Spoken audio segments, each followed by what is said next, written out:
Este es un espacio público de Saro. En él dialogamos sobre temas de interés en el campus, con referencias útiles y sin temor a la llamada incorrección política. Así que aquí estamos, un buen café, por supuesto, sin azúcar ni edulcorantes.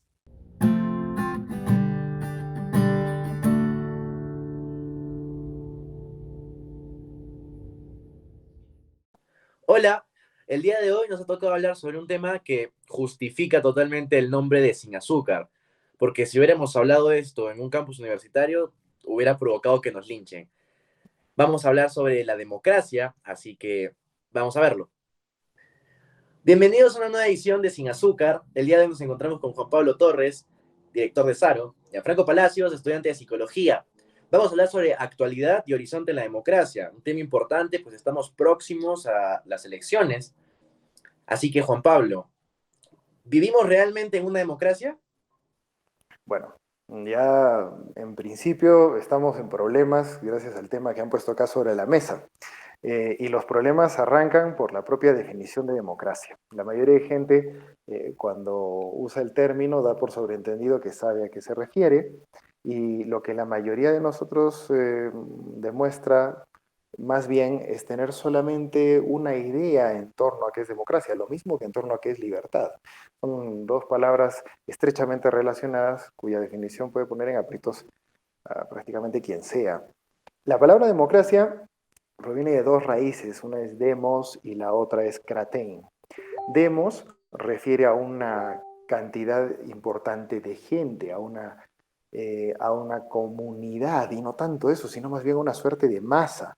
No refiere al pueblo. El hecho de que nosotros identifiquemos demos con pueblo ya entraña problemas, porque la palabra pueblo se presta a un montón de usos de índole por lo menos dudosa.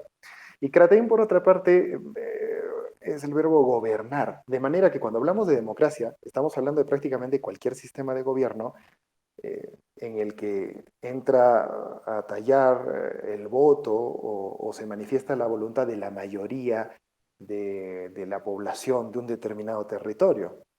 Es importante subrayar la idea de que todo sistema de gobierno es un sistema político y es además un sistema de administración de la libertad. No existe libertad en la jungla o fuera de la sociedad. Cuando uno se encuentra en medio de la selva, lo que hace es sobrevivir y no se reconoce a sí mismo como sujeto de derechos ni de obligaciones. Uno es sujeto, precisamente, en la medida en que se encuentra sujeto, repito, subrayo, sometido también en parte a ciertas limitaciones. Y estas limitaciones son las que eh, son aquellas que se deben al tejido, al entramado de las normas, gracias a las cuales nosotros nos enfrentamos a la naturaleza, a la fuerza salvaje y caótica que nos rodea, y nos encontramos en un espacio seguro. Construimos un espacio seguro y de tal forma eh, es posible afirmar, nos sentimos mucho más seguros y libres caminando por una acera en una vía despejada que en medio de la jungla, ¿no? De manera que un gobierno democrático será aquel sistema político en el que han intervenido, en el que intervienen, de hecho, la mayoría, por lo menos, de la población comprometida, ¿ya? Para sostenerse y relacionarse así como conjunto organizado con otros estados. Y esto nos lleva a otra cuestión, que no existe libertad fuera de una sociedad organizada y no existe libertad democrática fuera de un Estado. El Estado viene a contener, digamos, justamente todos los elementos que se integran y funcionan por medio del sistema de gobierno, en este caso, el sistema democrático. Y la democracia hoy se encuentra atravesando una crisis atroz. Me parece que, aunque mucho se ha cantado ya la caída de la democracia, esta vez es bastante un poco controvertible afirmar que sí estamos viendo sus ciertos estertores suyos ya de manera patente, porque la democracia ha venido amparando un montón de ideas, se ha alimentado incluso de ideas que son abiertas y directamente antidemocráticas. Entonces, su colapso es inminente, ¿no? Podemos empezar con esa nota optimista en este sin azúcar.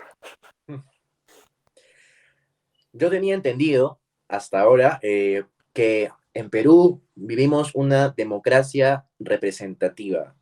¿Es Ujú. correcto? ¿Se Es acerca? correcto. Efectivamente, o sea, la forma en que la mayoría de la población interviene en las decisiones de gobierno, se entiende así, es por medio de que se le represente. Es decir, eligen a alguien con quien se identifiquen y que traslade al gobierno central, a la esfera de las decisiones más delicadas, el pensamiento, incluso la cultura, con todo lo que esto pueda significar, porque prácticamente es cualquier cosa, allí donde se cuecen las habas, como se dice. Y hay que tener mucho cuidado con esto, porque los sistemas democráticos representativos son sistemas en los que se premia, se quiera o no, la mediocridad.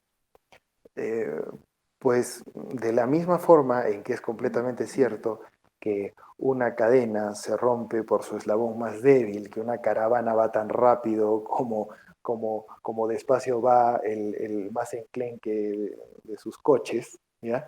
De la misma manera, un sistema democrático no puede proponer, o mejor dicho, no puede tender, no puede pretender eh, un funcionamiento óptimo cuando la calidad y las posibilidades de elección del grueso de su población son paupérrimas. Sé que lo que estoy diciendo es nuevamente problemático, pero es así.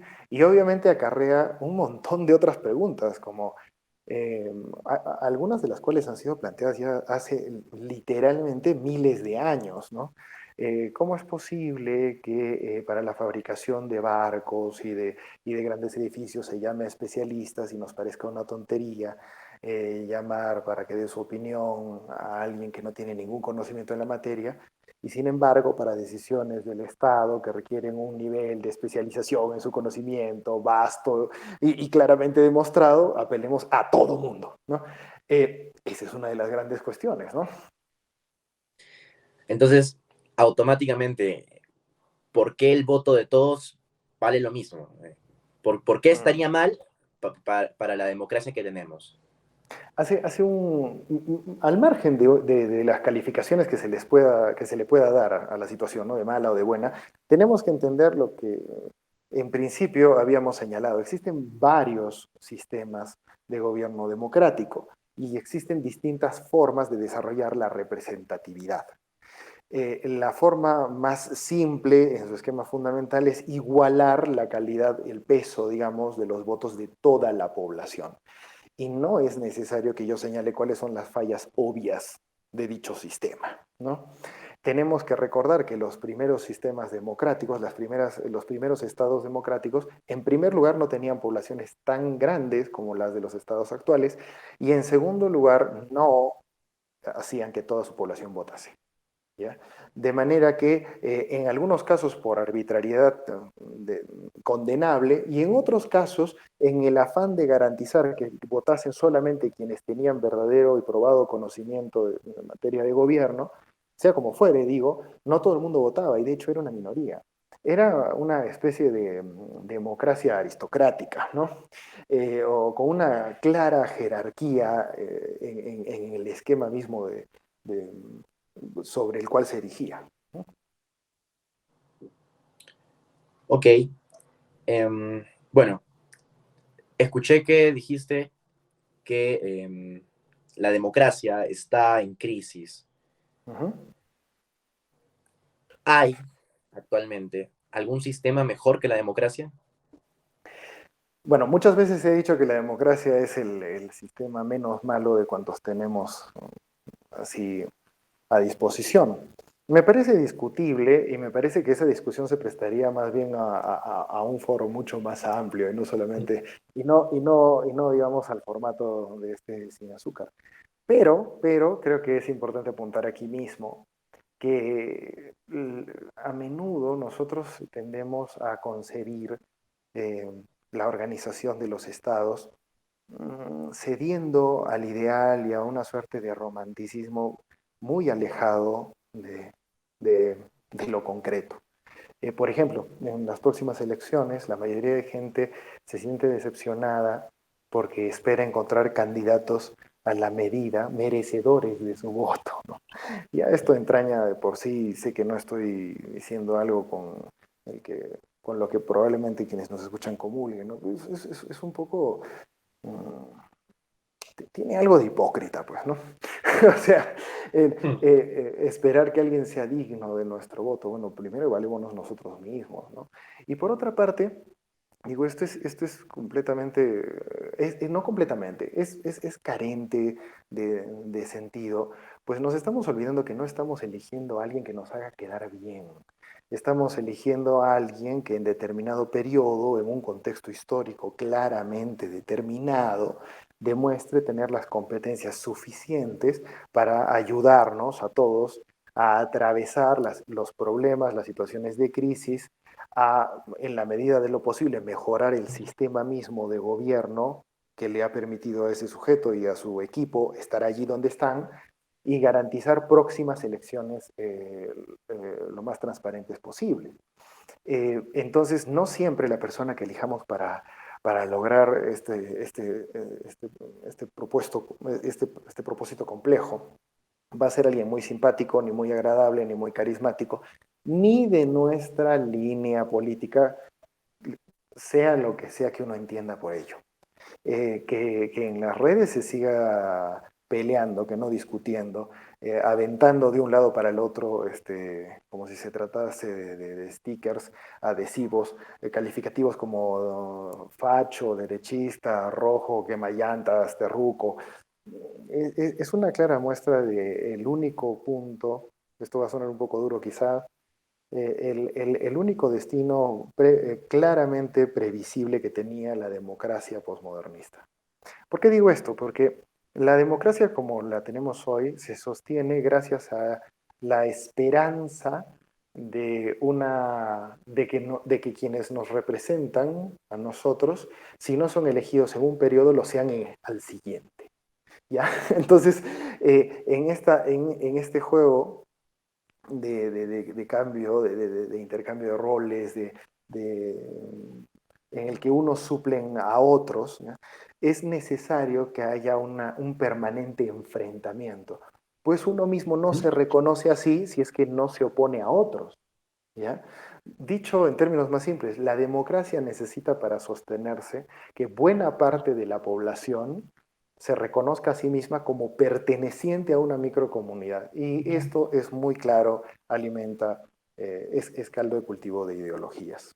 La democracia ha venido a contraer una especie de cáncer llamado posmodernismo. Lo digo en el sentido en que si nutre y a veces alimenta, si coexiste, si ha tratado de actuar simbióticamente con las ideologías, más bien está garantizando su colapso. A todo esto, repasemos muy brevemente, ¿no? O sea, las ideologías son construcciones parcialmente racionales, y digo parcialmente porque todo uso de la razón se detiene cuando se trata de actuar críticamente respecto de sus orígenes. En ese sentido, todos los grupos ideológicos son fundamentalistas, ¿ya?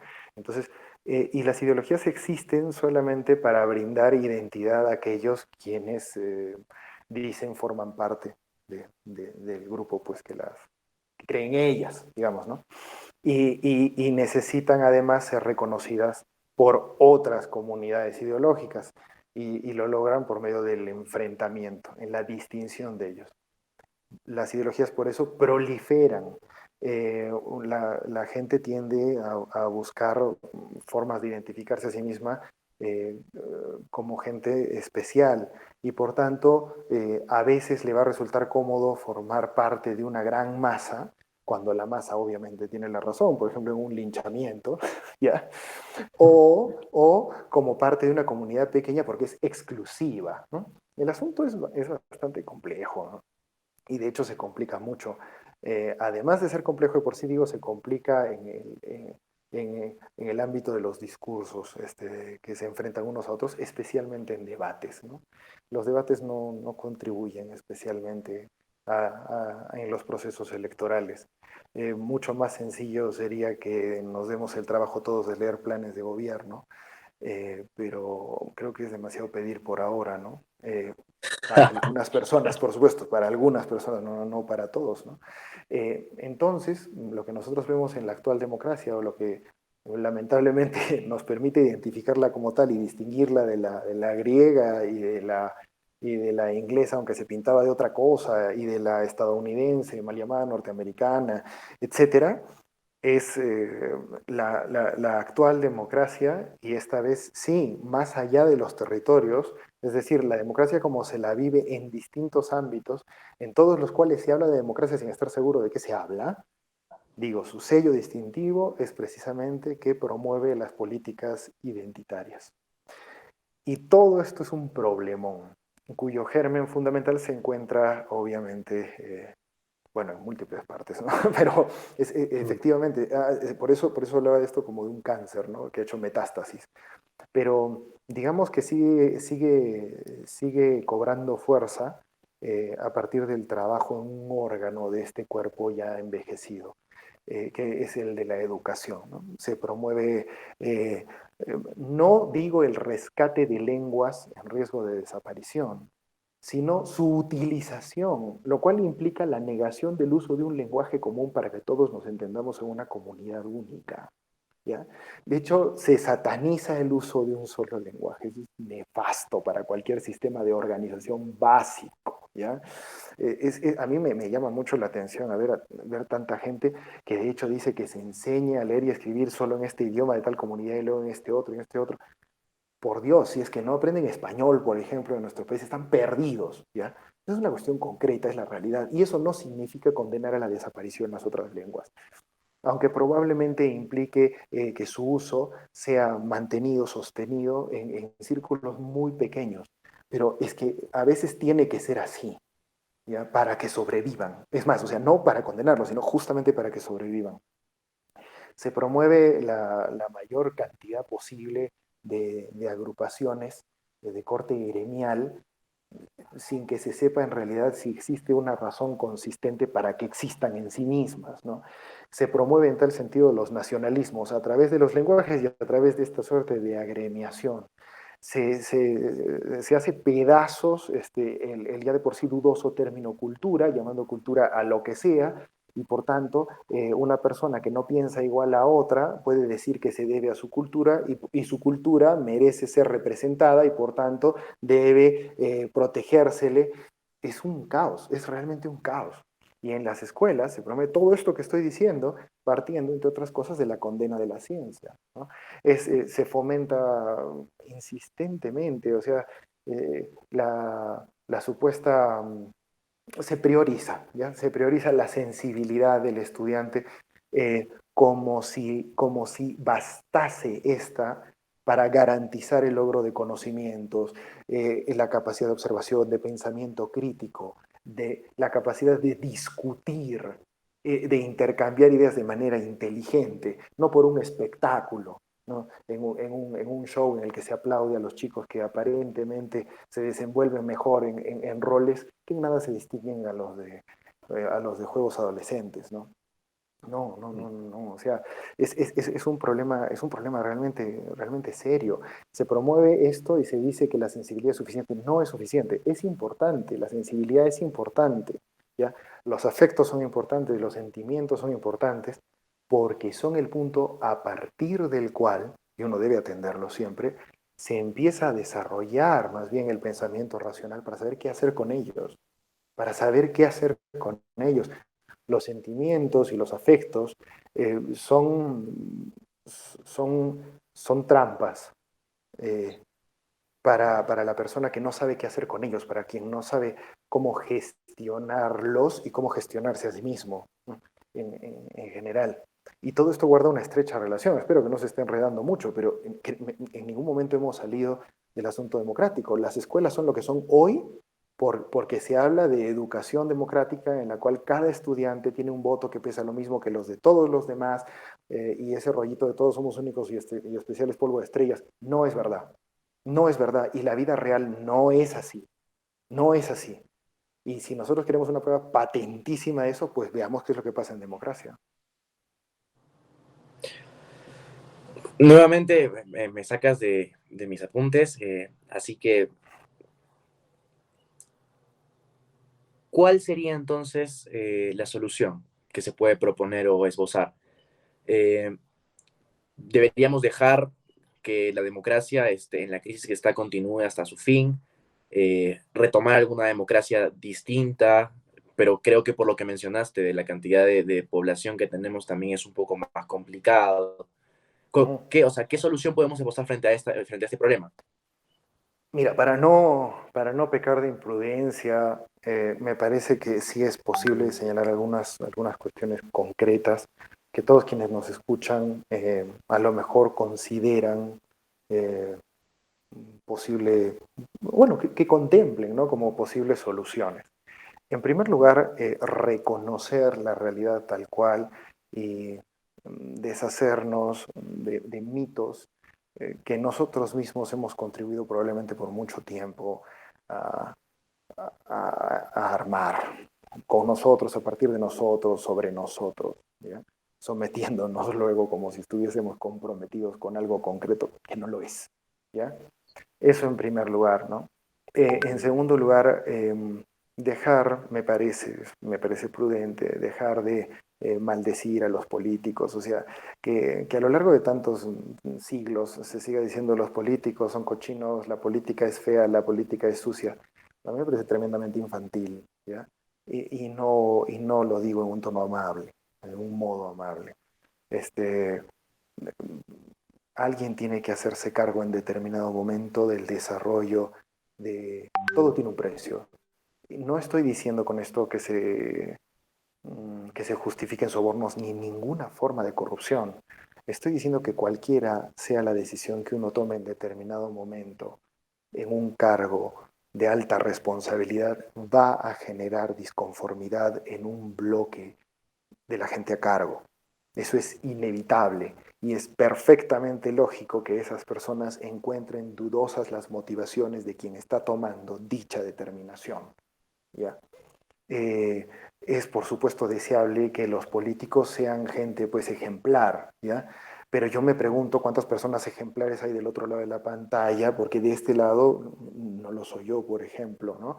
Lo que hay es gente esmerada por ser mejor, ¿no? Me parece que hay que empezar por allí, ¿no? Y que sepa reconocer además a partir de sus atributos y de sus falencias, qué cosas sí puede hacer y en qué cosas resulta incompetente. ¿Ya? Eso. Puede sonar un poco idealista, pero me parece que no es tan difícil de tomar ciertas medidas concretas al respecto cuando uno está por ir a votar, ¿no? Porque entonces puede contemplar a las personas que se están candidateando a partir de un conjunto de criterios diferentes, no esperando que sea simpático ni agradable ni que piense exactamente como uno, ¿ya? Y otra cosa importante es recordar que los medios de comunicación que nos habilitan ahora a la mayor accesibilidad con la que jamás, o sea, que jamás se ha visto, también nos permite encontrar la mayor cantidad de basura y cosas sucias sobre quien sea que queramos, ¿ya? Entonces, no digo que no se le haga caso a la información que se propaga, lo que estoy diciendo es que hay que ser tremendamente selectivo con esta. Y en este caso, en el de las elecciones, no es tan difícil, por favor, leamos los planes de gobierno, ¿no?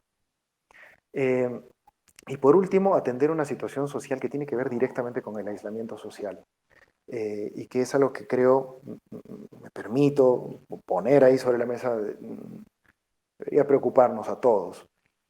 Cuando el gobierno, sea acertada o erradamente, toma la decisión de dejarnos salir a las calles de manera regularmente controlada, lo que bien puede ser entendido en plan sálvese quien pueda, ¿ya? Todo discurso de hermandad que se estuvo manejando hace meses queda anulado. Todos quienes salimos a las calles, estamos saliendo a las calles sabiendo que nos estamos exponiendo y si ya pasamos el muy desagradable trance de la enfermedad provocada por el COVID-19, ¿ya? Sabemos que nosotros estamos mucho más seguros que el resto y que estamos viendo en las calles a gente que probablemente fallezca porque son débiles. Y por otra parte, la grave crisis económica en que nos hemos visto de pronto medio desbarrancados, diré, hace que todo el mundo saque de sí una gran cuota de ingenio pero también deje bastante de lado principios que en otras situaciones podría lucir. La competencia, la competitividad, mejor dicho, prima, se vuelve más salvaje que antes, y creo que nadie en las calles se atrevería a decirle al otro, oye, no hagas eso, sé consciente, porque el hecho de que uno mismo ya esté en la calle lo hace partícipe de un, repito, sálvese quien pueda.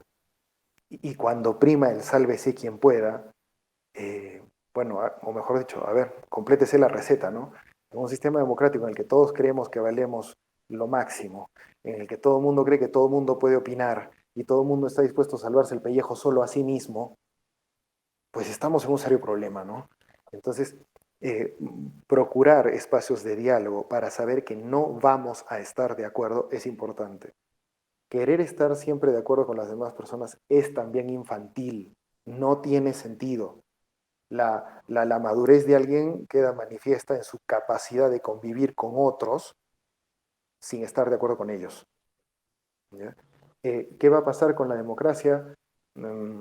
Bien preferiría comentarlo quizá en otros espacios, no por dármelas de misterioso ni por jalar más gente al foro, ¿ya?